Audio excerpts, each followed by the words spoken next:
Your Excellency the President, Honorable Ranil Wickremesinghe, Your Excellency Dr. Jaishankar, Minister of External Affairs of India, friends from the media. As you all know, it has been a great pleasure for us to welcome Dr. Jaishankar, Minister of External Affairs of India, and on official visit to Sri Lanka since yesterday. Dr. Jaishankar is no stranger to Sri Lanka.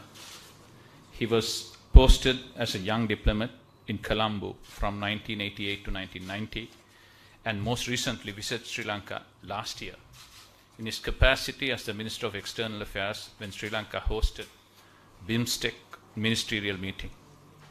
During the current visit, Dr. Jaishankar and I have had the opportunity yesterday to hold bilateral discussion on a broad range of matters.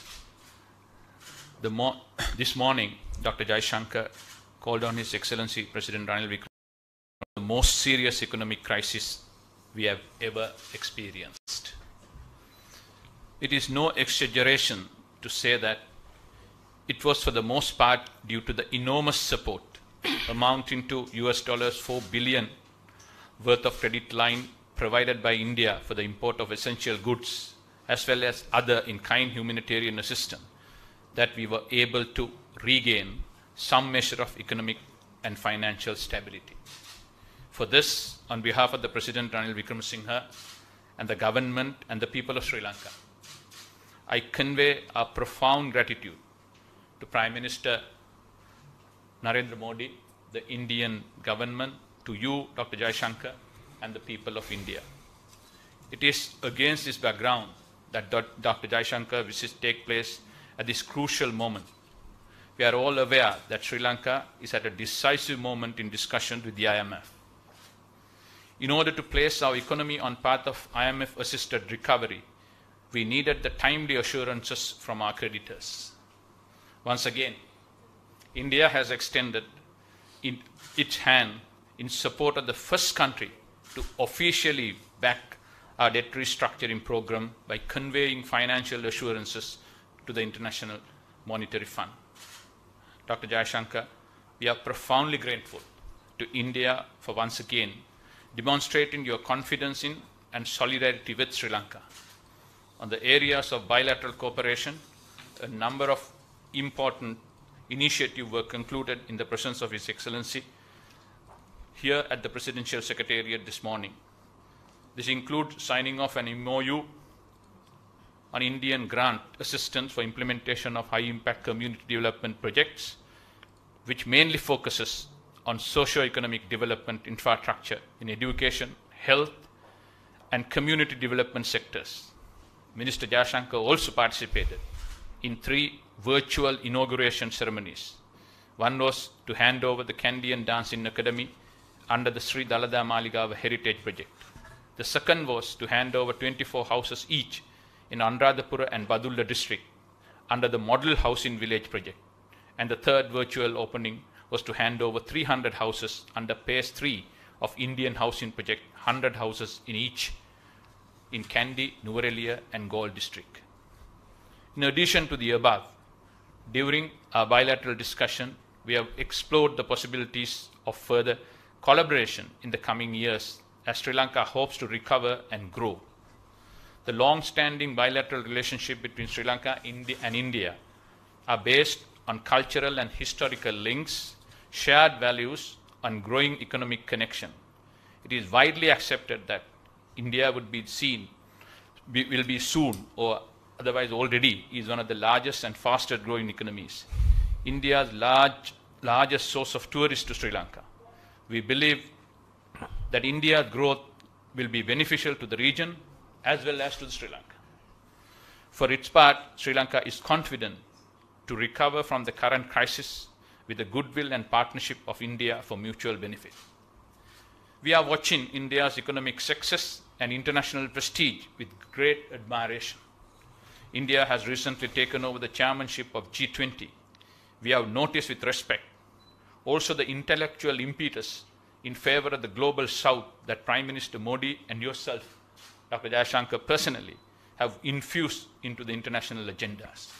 Dr. Jaishankar, I take this opportunity to thank you once again for your visit to Sri Lanka and for all the support that you continue to extend to my country. I now give the floor to Honorable Minister Dr. Jaishankar. Thank you. Your Excellency, President of Sri Lanka, Mr. Ranil Wickremesinghe, Your Excellency, Foreign Minister Ali Sabri, friends of the media, dear colleagues. First of all, let me say what a great pleasure it is to be back in Colombo. I thank you, President Ranil Wickremesinghe, for receiving me today. We've had a very good discussion that follows up on my meeting with my counterpart and other Sri Lankan ministers yesterday evening. My primary purpose of coming to Colombo at this time is to express India's solidarity with Sri Lanka during these difficult moments. As you all know, last year India extended about $4 billion in terms of credits and rollovers to help Sri Lanka get through an economic crisis. For us, it was an issue of neighborhood first and not leaving a partner to fend for themselves. This year, in a developing situation that was beginning to cause concern, the same sentiment reasserted itself. We felt strongly that Sri Lanka's creditors must take proactive steps to facilitate its recovery. India decided not to wait on others, but to do what we believe is right. We extended financing assurances to the IMF to clear the way for Sri Lanka to move forward.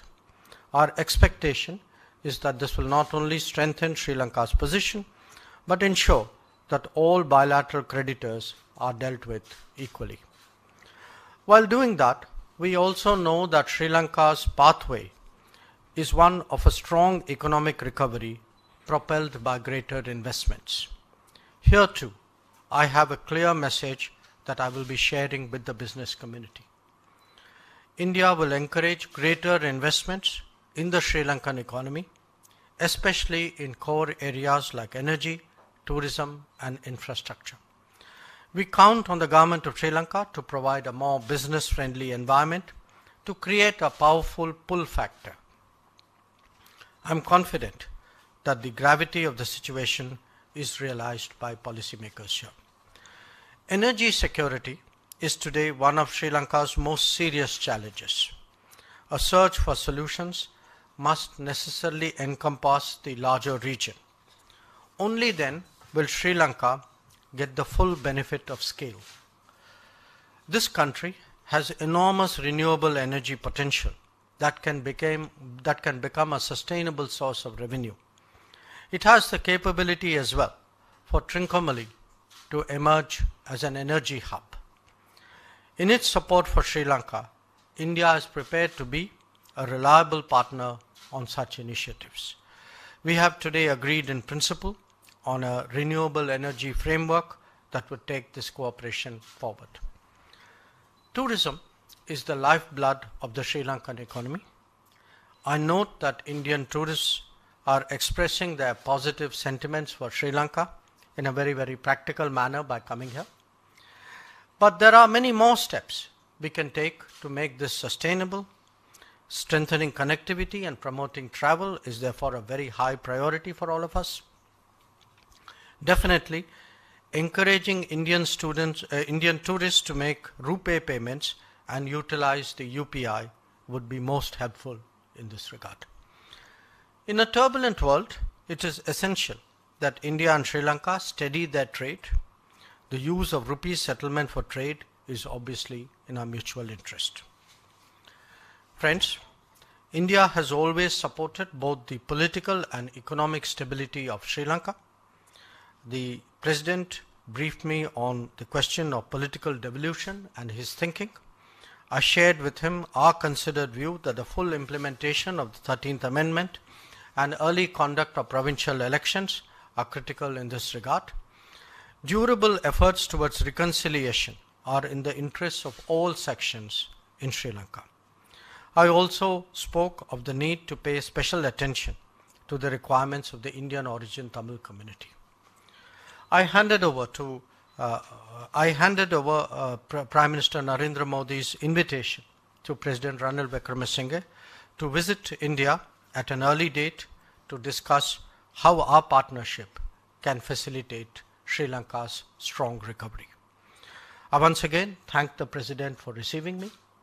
I would like to underline that India is a reliable neighbor, a trustworthy partner, one who is prepared to go the extra mile when Sri Lanka feels the need. My presence here today is a statement about Prime Minister Modi's commitment to neighborhood first. We will stand by Sri Lanka in this hour of need and are confident that Sri Lanka will overcome the challenges that it currently faces. Thank you. Thank you. Thank you very much.